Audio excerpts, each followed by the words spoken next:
Bonjour, vidéo grande conso aujourd'hui à Toulouse où Leclerc vient de célébrer l'ouverture de son 500e drive. Particularité, le site est la propriété de Pascal Perrodo, l'adhérent qui a initié le développement du format drive chez Leclerc. Et assez logiquement, il est fidèle à la nouvelle génération des drives de l'enseigne. Visite.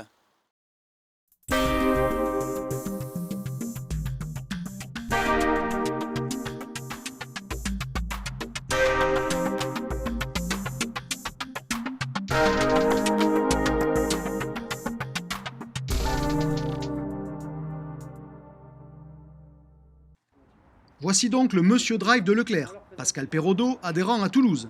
Son second drive, récemment ouvert, a été l'occasion pour l'enseigne de fêter le cap des 500 unités et ainsi de conforter sa place de numéro 1 du marché. L'an dernier, les drives Leclerc ont généré 1,5 milliard d'euros de chiffre d'affaires, soit environ 40% d'un marché estimé à 3,8 milliards et 2 fois son niveau habituel de part de marché. L'enseigne a ainsi préparé plus de 17 millions de commandes d'un montant moyen de 88 €. Pour 2014, Leclerc ambitionne 140 ouvertures, ce qui devrait porter le parc à 587 drives en fin d'année pour environ 2 milliards de chiffre d'affaires. Globalement, l'enseigne a ainsi investi plus de 500 millions d'euros pour l'essentiel sur les 2 derniers exercices. Sauf exception, Leclerc n'exploite en effet que des drives entrepôts, seule manière selon l'enseigne d'atteindre la rentabilité. Une rentabilité qui tient à 3 facteurs clés. D'une part, le niveau d'investissement, évidemment plus faible que l'hyper. D'autre part, le chemin de préparation. En clair, l'organisation des produits dans l'entrepôt, subtil dosage entre une implantation par catégorie pour limiter le coût du réapprovisionnement et une implantation par niveau de rotation pour accroître la productivité de la préparation. Enfin, troisième levier de rentabilité, la stratégie marchandise. La moitié de l'offre de Leclerc en drive est en effet constituée de MDD, des produits sur lesquels le niveau de marge brute est plus élevé que pour les marques nationales.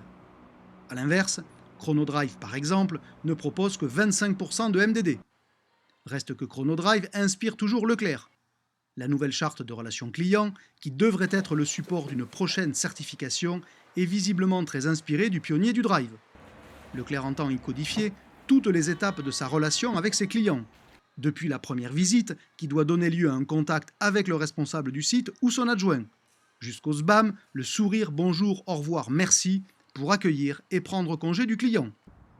En parallèle, Leclerc a imaginé une nouvelle version de l'extérieur de ses drives pour remplacer les façades parfois défraîchies des premiers sites. Le nouveau Leclerc Drive, par exemple ici à Toulouse, se veut plus accueillant, plus chaleureux. De même, l'auvent est désormais à ciel ouvert pour éclairer la zone de retrait. L'objectif est de rénover 80% des drives dans les 2 prochaines années. Côté organisation, en revanche, peu de changements. L'automatisation n'est officiellement pas une piste d'avenir. Et Leclerc demeure adepte d'une préparation totale de la commande dès qu'elle est passée par le client. Ce qui constitue là une différence avec Auchan ou Chronodrive qui, eux, ne préparent les grosses rotations que lorsque le client se présente pour le retrait. Et pour se convaincre de la pertinence de son choix, Leclerc met en avant les 93% des commandes qui sont servies en moins de 5 minutes.